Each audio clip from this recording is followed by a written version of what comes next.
I'm Kelly Carter, and this is Another Act. Somebody had told me not too long ago, they said, do you like playing good guys or bad guys? What do you prefer? And I said, I don't play either. I play human beings that make choices.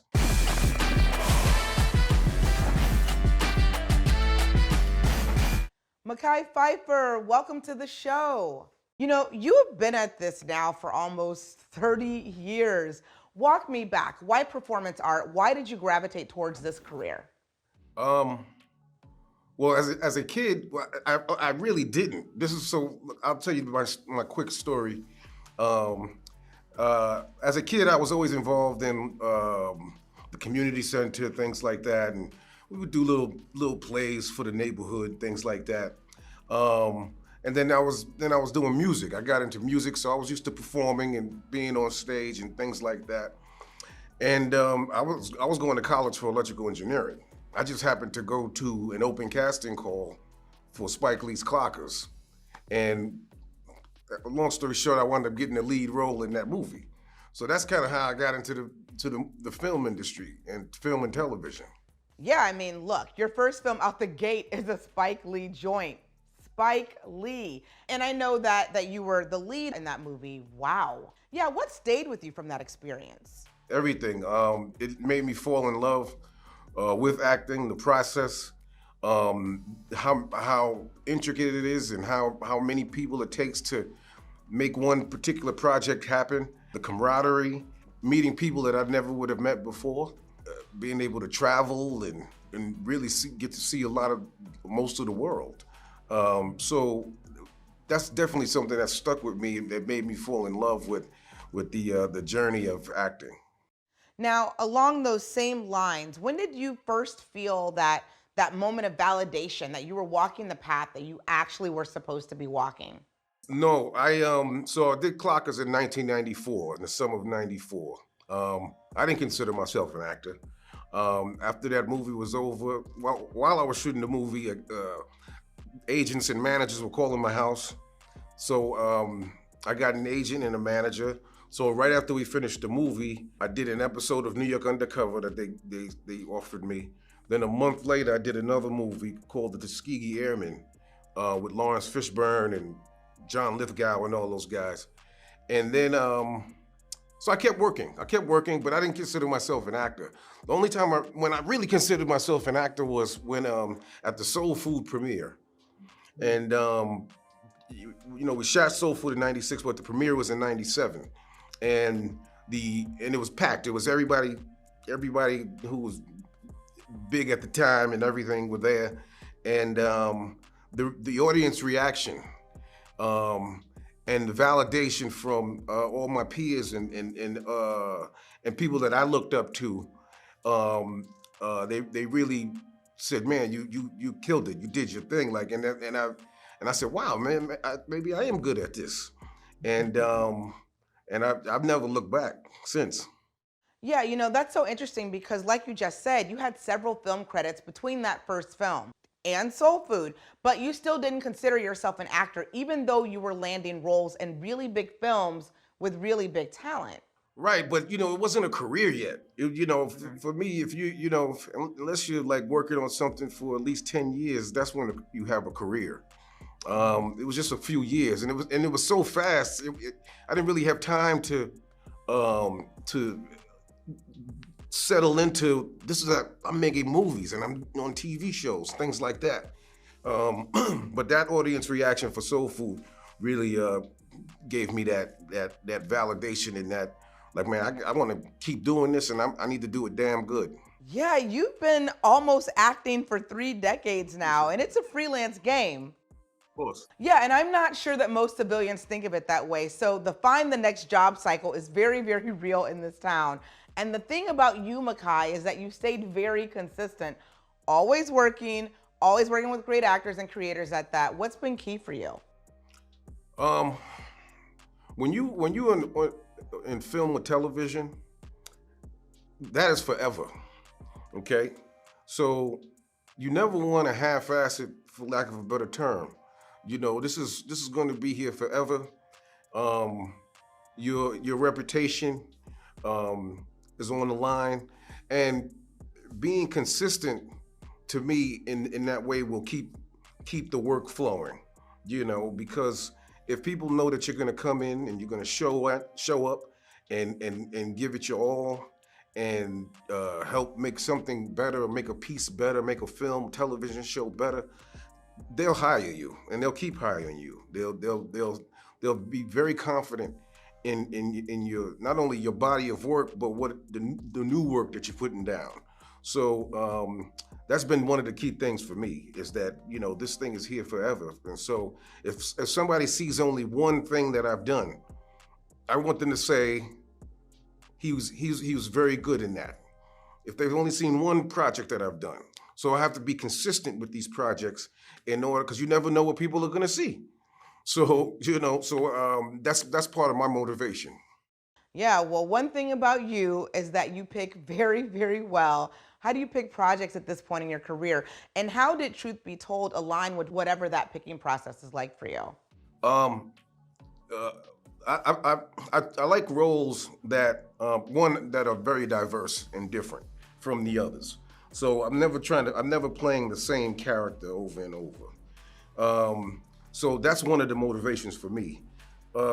Truth Be Told came about because Octavia Spencer called me and said, "Look, I got this new show that I'm executive producing and I'm starring in, and I would love for you to be a part of this." And Octavia and I had worked on 2 previous projects together, so we knew each other. And when I read it, I was like, "Oh, this is good," And so when I came in, I met with the Apple people and everybody, and then they offered me the role of Marcus, and that's how I became a part of this series. What's that like for you? Because now you're at a point in your career where your contemporaries are also the power behind the camera too, like Octavia in this particular series. What's that like for you, and how does that change the work at all? Um, it doesn't really change the work for me. I love going to work. I love almost all the projects that I do. I love. It's great to know that somebody has your back and you have theirs. Artists, when it comes to artistry, trusting the other person is one of the key things. And collaborative spirit is key to really bringing out the best in everyone, not just the actors, but in the directors and the writers and the producers, in the crew. It really has to be a collaborative effort. So there has to always be an open door policy, if you will. Yeah, and then you guys went ahead and threw my girl Gabrielle Union in the mix this season too. No, she's actually a really good friend of mine, and I know she was really excited to come on board this season. What's that been like working with Gab this season? Gab is awesome. I've known Gab though since the '90s. But we never worked together. We used to bowl together, do all kind of stuff, but we never worked together. So to hear that she was coming on, it was like, oh man, this is going to be great. We're going to have a good time. And I knew that we would support her, and we were going to put that work in. And she fell right into the fold. Now, do you have a space of comfortability when it comes to series and films and even types of art that you create? Drama, thriller, comedy. What seems to be the thing that works for you? Well, I tend to play strong characters, but I always humanize those characters. So whether I'm playing a doctor or if I'm playing a drug dealer, I make them human. And somebody had told me not too long ago, they said, "Do you like playing good guys or bad guys? What do you prefer?" And I said, "I don't play either. I play human beings that make choices." And to me, that is a lot more interesting because you really get to delve into what makes this person tick. You try to understand their motivation, whether you agree with the motivation or not. I try to make sure you're entertained. So that's kind of my main goal in anything that I do. Oh, I love that. Do you find that you also have desires to get back behind the camera and do things that maybe we don't see? Yeah, I produce as well, and I've directed before. Um, uh, I executive produced this Christmas.